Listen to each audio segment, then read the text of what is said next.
410 అన్నారు కదా, ఓరా okay okay.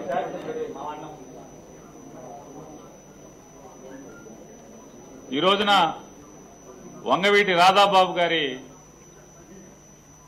Press meet చూస్తే మరొకసారి వంగవీటి రంగా గారి కుటుంబం 40 ఏళ్లుగా కుట్రలు కుతంత్రాలతో ఈ రాష్ట్రాన్ని అతలాకుతలం చేస్తున్నటువంటి చంద్రబాబు నాయుడు గారి ట్రాప్లోకి రాధాబాబు గారు పడ్డాడేమో అని చెప్పని మనకు అర్థమవుతుంది. గతంలో 1996వ సంవత్సరంలో అనుకుంటాను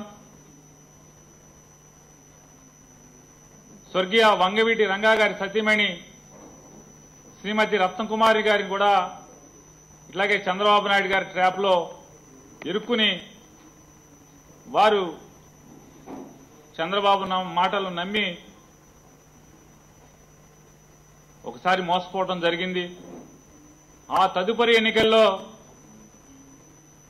రంగా గారి సతీమణి గారికి కనీసం టికెట్ కూడా కేటాయించకుండా ఆ సీటుని బీజేపీకి పొత్తులో వదిలేసినటువంటి గనుడు మోసగాడు ఈ చంద్రబాబు నాయుడు అనేది కూడా లోకం మర్చిపోలేదనేది కూడా ఇవాళ మరొకసారి గుర్తు చేస్తున్నాను. ఇవాళ ఆ రోజు రంగా గారి సతీమణిని పొలిటికల్ గా ట్రాప్ చేస్తే ఇవాళ రాధాబాబుని కూడా అమాయకుడైనటువంటి రాధాబాబుని ట్రాప్ చేశాడనేది ఇవాళ మనకు అర్థమవుతోంది. రంగా గారి ఆశయాల్ని చంద్రబాబు నాయుడు గారు కొనసాగిస్తాడు అని తమ్ముడు రాధాబాబు గారు చెప్పడం అనేది నిజంగా ఆయన తమ్ముడి యొక్క అమాయకత్వం ఈ రోజుకి మనకు అర్థమవుతుంది. పేదలకు ఇళ్ల స్థలాలు ఇవ్వటం మాత్రమే వంగవీటి రంగా గారి ఆశయం అంటే నిజంగా తమ్ముడిది అమాయకత్వం కాక ఇంకేముంటుందనేది కూడా అందరినీ కూడా రంగా గారి అభిమానులందరినీ కూడా ఒకసారి ఆలోచించమని చెప్తున్నాను. రంగా గారి ఆశయం ఏంటి? ప్రతి పేదవాడికి ప్రతి కష్టంలో అండగా ఉండటమే రంగా గారి ఆశయం. అలా కాకుండా ఇంకొక పట్టుమని 15 రోజులు కూడా అధికారం లేనటువంటి అధికారం అంతమైపోయే రోజుల్లో చంద్రబాబు నాయుడు గారు విజయవాడలో పేదలందరికీ ఇళ్ల స్థలాలు ఇస్తాడు వేల కొద్దీ అని చెప్పని రాధాబాబు గారు నమ్మటం చంద్రబాబుని ఆయన ఒక రాజకీయాల్లోనే ఉన్నతుడిగా చెప్పడం అనేది ఇక్కడ బాధాకరమైన విషయం. చాలా బాధ వేసింది అందరికీ కూడా.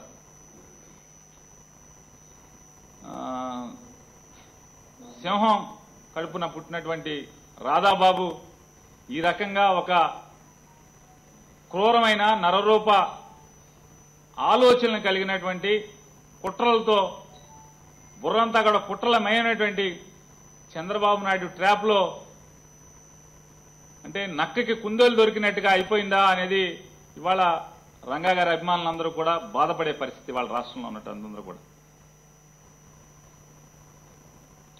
రాధాబాబు గారు మాట్లాడుతూ సొంత తమ్ముడి కంటే ఎక్కువని చెప్పి జగన్ గారు నన్ను అవమానించారని చెప్పని వారు మాట్లాడారు.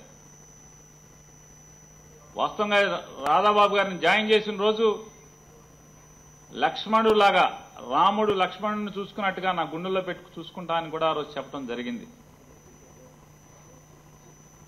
రంగా గారి విగ్రహావిష్కరణకి నన్ను వెళ్ళొద్దని చెప్పని జగన్ గారు ఆంక్షలు పెట్టాడు అని చెప్పని రాధాబాబు గారు మాట్లాడారు. వాస్తవంగా జగన్ గారికి రాధాబాబు గారికి కూడా సన్నిహితంగా ఉన్నటువంటి కొడాల నాని గారికి కానీ నాకు కానీ విషయాలన్నీ కూడా తెలుసు. వారితో కూడా చాలాసార్లు చర్చించడం జరిగింది.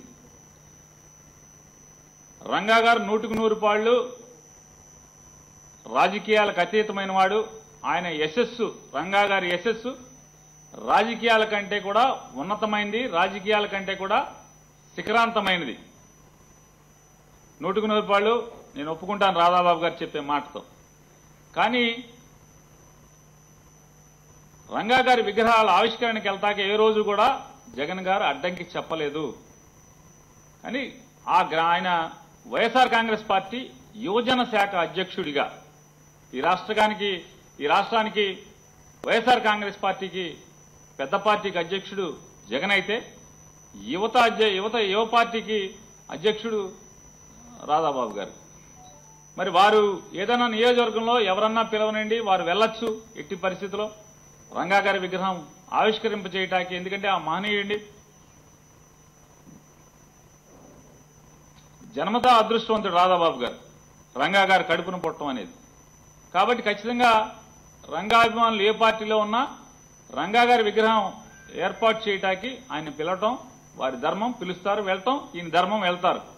కానీ వైఎస్ఆర్ కాంగ్రెస్ పార్టీ శ్రేణులు కానీ ఆ నియోజకవర్గ ఇన్ఛార్జీలు కానీ జగన్ గారికి చెప్పింది ఏంటంటే, సార్ మన రాష్ట్రానికి యువజన విభాగానికి అధ్యక్షుడు ఆయన వచ్చి పార్టీకి సంబంధం లేని వ్యక్తులు కానీ పార్టీకి వ్యతిరేకమైన వ్యక్తులు కానీ వారితో కలిసి వారి విగ్రహం ఓపెన్ చేసి వెళ్ళిపోతే కనుక కనీసం మన పార్టీ ఆఫీస్కి రావటం కానీ లేదా వచ్చి ఇక్కడ కార్యకర్తలతో, ఎందుకంటే వారు కూడా ఈ రాష్ట్రానికి యువజన విభాగం వైఎస్ఆర్ కాంగ్రెస్ పార్టీ యువజన విభాగం అధ్యక్షుడిగా ఉన్నారు కాబట్టి కార్యకర్తలందరూ కూడా రాధాబాబు మావాడు అని ఓన్ చేసుకుంటారు కాబట్టి ఆశిస్తారు.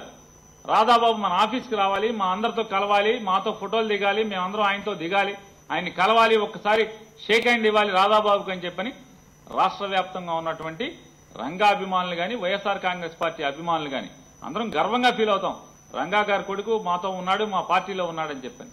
అటువంటి వాడిని ఒకసారి కలవాలని చెప్పని ఆశించడం తప్పు కాదు, అది నేరం కాదు. వారందరూ చెప్పింది ఏంటంటే, రంగా గారి అబ్బాయి వచ్చినప్పుడు, రాధాబాబు వచ్చినప్పుడు ఒక్కసారి పార్టీ ఆఫీస్కి ఏ ఊరు వచ్చినా కూడా ఆయన విగ్రహం ఆవిష్కరించుంటే ఆవిష్కరించుకొని, కానీ పార్టీ ఆఫీస్కి వచ్చి ఆ లోకల్గా ఉన్నటువంటి నియోజకవర్గ సమన్వయకర్త ద్వారా అందరినీ పార్టీ కేడర్ని కలుసుకుని వెళ్తే అందరం ఆనందపడతాం. ఒకసారి ఈ మాట రాధాబాబుకి చెప్పండి అని చెప్పని ఎక్కువ మంది జగన్ గారికి చెప్పడం వలన జగన్ గారు కూడా పిలిచి, రాధా అలా చేయడం కరెక్ట్ కాదు, ఒకసారి నువ్వు ఏ ఊరు వెళ్ళినా కూడా అక్కడ వైఎస్ఆర్ కాంగ్రెస్ పార్టీ శ్రేణుల్ని ఆ నియోజకవర్గ ఇన్ఛార్జిని కలువు, ఒకసారి వారితో కాసేపు కాఫీ తీసుకోవటం, ఆ పార్టీ ఆఫీస్కి వెళ్తాం, అందరితో ముచ్చటించడం. నువ్వు కూడా ఒక ఆకర్షణ కలిగినటువంటి నాయకుడి, జన్మతా నువ్వు రంగా గారి అబ్బాయి కాబట్టి నీ మీద అందరికీ మోజు ఉంటుంది కాబట్టి అందరూ నిన్ను ఓన్ చేసుకుంటారు పార్టీ తరఫున, కాబట్టి నువ్వు వెళ్ళపోతే అందరూ గాయపడతారు కాబట్టి ఒకసారి నువ్వు వెళ్ళమని చెప్పని ఆయన చెప్పాడు. మేము కూడా వారికి చాలాసార్లు కూడా చెప్పడం జరిగింది. కానీ దాన్ని మరి తమ్ముడు ఎందుకు చెప్తున్నాడో తెలియదు రాధాబాబు గారు. వారైతే జగన్ గారు మాత్రం ఏ రోజు కూడా రంగా గారి విగ్రహాల్ని నాకు చెప్పకుండానో లేకపోతే వెళ్ళకూడదని, రంగా గారి విగ్రహాలకు మీరు ఓపెన్ చేయడానికి వెళ్ళకూడదు, లేకపోతే నియోజకవర్గ సమన్వయకర్త పర్మిషన్ తీసుకుని వెళ్లాలని మాత్రం ఆయన ఏ రోజు చెప్పలేదు. దానికి ప్రత్యక్షంగా మేమందరం కూడా సాక్షులుగా ఉన్నాం కాబట్టి అది కరెక్ట్ కాదనేది కూడా వారు చెప్పింది సత్యదూరమైంది అనేది రంగా గారి అభిమానులందరికీ కూడా తెలియజేస్తూ, అలాగే ప్రస్తుతం రంగా గారి మీద జగన్ గారి మీద కూడా వారు మాట్లాడుతూ చెప్పారు, ఎమ్మెల్యేలు కనీసం రేషన్ కార్డు కానీ కనీసం ఇళ్ల స్థలాలు కూడా ఇప్పించలేరు అని చెప్పని మాట్లాడారు. ఎమ్మెల్యేలకి విలువ లేని చోట నేను ఉండటం కూడా కరెక్ట్ కాదని నాకు అనిపించిందని చెప్పని రాధాబాబు మాట్లాడారు. వాస్తవంగా చాలా మీటింగుల్లో ఇంటర్నల్ మీటింగ్స్లో కానీ కార్యకర్తలు అంటే మా ప్రధాన కాన్స్టిట్యున్సీ ఇన్ఛార్జీలతో మాట్లాడేప్పుడు కానీ జగన్ గారు చెప్పింది ఏంటి ఎప్పుడు చెప్తుంటారు, చంద్రబాబు నాయుడిది దుర్మార్గమైనటువంటి పాలన, రాక్షస పాలన, నక్కజిత్తుల పాలన, అమానవీయ పాలన, మానవత్వం లేనటువంటి పాలన ఏదైనా ఉందంటే అది చంద్రబాబు నాయుడు పాలన. ఈ పాలనలో సర్పంచ్ దగ్గర నుంచి సర్పంచ్కి కానీ ఎంపీటీసీ మెంబర్కి కానీ ఎంపీపీకి కానీ జెడ్పీటీసీకి కానీ ఆఖరికి ఎమ్మెల్యే ఎంపీలకు కూడా తనకి గిట్టపోతే విలువ లేదు, విలువ ఇవ్వడు, విలువ ఇవ్వనివ్వడు. ప్రజాస్వామ్యబద్ధంగా రాజ్యాంగం ప్రకారం ఎన్నిక కాబడినటువంటి ఎమ్మెల్యేలను కూడా కనీసం అతను రేషన్ కార్డు కానీ ఒక స్థలం కానీ ఇప్పించనివ్వడు, విలువ ఇవ్వడు. మనం ఎమ్మెల్యేలుగా గెలవటం కంటే కూడా వైఎస్ఆర్ కాంగ్రెస్ పార్టీ ప్రభుత్వం రావటం ద్వారానే ఈ రాష్ట్రంలో పెద్ద ఎత్తున మనం సేవలు అందించగలం. కాబట్టి మీరు ఎమ్మెల్యే గెలవటం ముఖ్యం కాదు, ఈ రాష్ట్రంలో మెజారిటీ ఎమ్మెల్యేలు గెలవటం ద్వారానే మనం ఈ రాష్ట్ర ప్రభుత్వాన్ని ఏర్పాటు చేయడం ద్వారా మాత్రమే ఈ రాష్ట్రానికి మేలు జరుగుతుందని చెప్పేది ఆయన ఎప్పుడూ చెప్తాడు. ఈ రోజుకి కూడా ఏ రోజు జరిగినా కూడా అంతకు మించి మీరు వేస్ట్, ఎమ్మెల్యేలు ఎవడో ఎందుకు పనికిరాడు, మొత్తం సర్వం నేనే అనేది ఎట్టి పరిస్థితిలో మాట్లాడిన సందర్భం ఒక్క దాఖలో కూడా లేదు. ఇవాళ రంగా గారి హత్యకి టీడీపీకి సంబంధం లేదు. నేను ఆ రోజున ఆవేశంగా మాట్లాడాను, దానికి మన్నించండి అని మాట్లాడాను. నిజంగా అది చాలా మంది, దాదాపుగా లక్షలాది మంది రంగాభిమానులకి కళ్ళలో నీళ్లు తిరిగినాయి. రాధాబాబు ఆ స్థాయిలో దిగి మాట్లాడటం అనేది అందరికీ మనసు కలిసివేసిన పరిస్థితి. ఇవాళ రాధాబాబు మాటల్లో కూడా చెప్పాడు. ఆయన ఏమని చెప్పాడు? రంగా గారిని కొంతమంది వ్యక్తులు హతమార్చారు తప్పితే తెలుగుదేశం పార్టీకి ఏం సంబంధం లేదు ఆ రంగా గారి హత్యతో అని చెప్పని వారు మాట్లాడటం జరిగింది.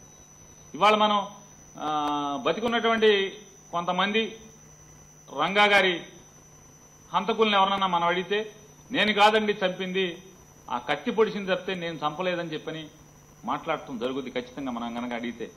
ఇవాళ ఈ రాష్ట్రంలో మనం ఎవరిని అడిగినా కూడా లోక విదితం, రంగా గారి హత్యకు వెనకాల ఎవరున్నారు, ఎవరు కుట్ర చేశారంటే తెలుగుదేశం పార్టీ హత్య చేయించిందనేది ఏ గ్రామంలో చదువు రానటువంటి, లేకపోతే అక్షరాస్యత లేనటువంటి మారుమూల శ్రీకాకుళం దగ్గర నుంచి చిత్తూరు దాకా ఏ మారుమూల గ్రామంలోకి వెళ్ళి అడిగినా కూడా వాళ్ళు రంగా గారి గురించి చెప్తారు.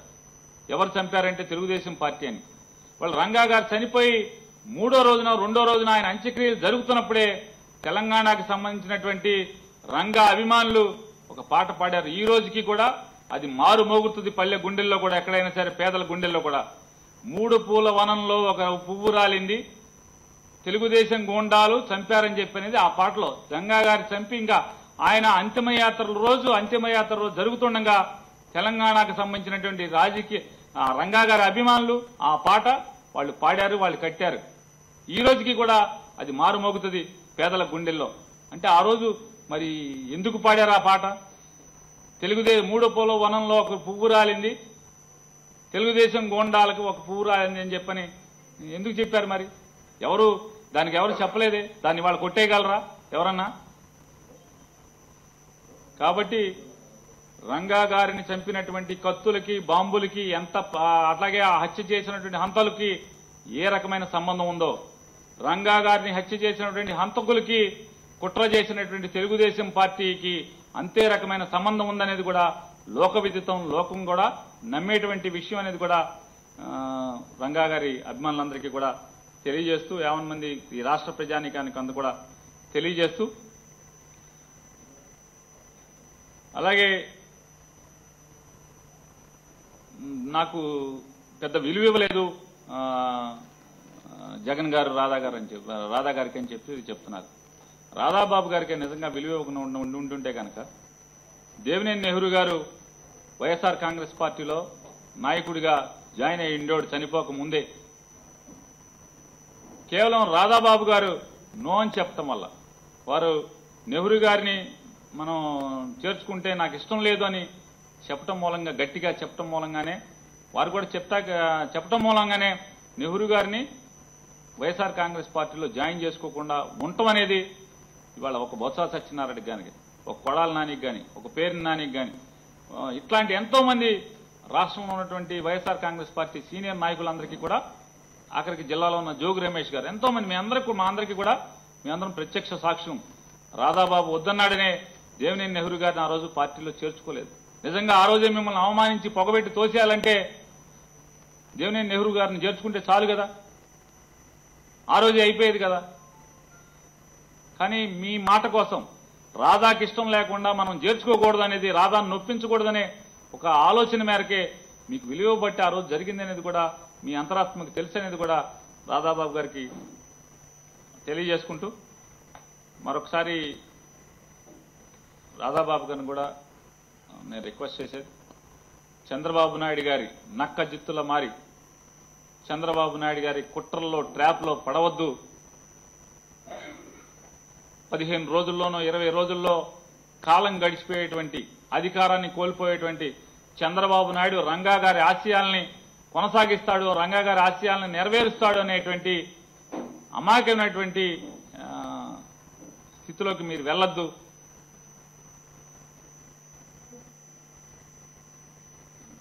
మీరు ఒక మంచి నిర్ణయం తీసుకోవాలి. పేదల కోసం ఈ రాష్ట్రంలో ఉన్నటువంటి రాధారంగ అనుచరుల కోసం, రాధారంగ మిత్రమండలి అనుచరుల కోసం కానీ వారి అభిమానులకు కానీ సంతృప్తి పరిచేలాగా మంచి నిర్ణయం తీసుకోవాలని చెప్పని తమ్ముడు రాధాబాబు గారిని మనస్ఫూర్తిగా కోరుకుంటూ, వారు ఎక్కడున్నా కూడా ఆనందంగా ఉండాలి, వారు ఎక్కడున్నా కూడా మంచి భవిష్యత్తు ఉండాలని చెప్పని వారిని మనస్ఫూర్తిగా ఆశీర్వదిస్తూ, లేదని నేను చెప్పే కదా సార్. ఇప్పుడు రాధాబాబు గారు చెప్పిన దాంట్లో ఒకటి రంగా గారి విగ్రహాలకి వెళ్ళొద్దు అని చెప్పి చెప్పారు. అలా కాదు, ఇలా చెప్పారు.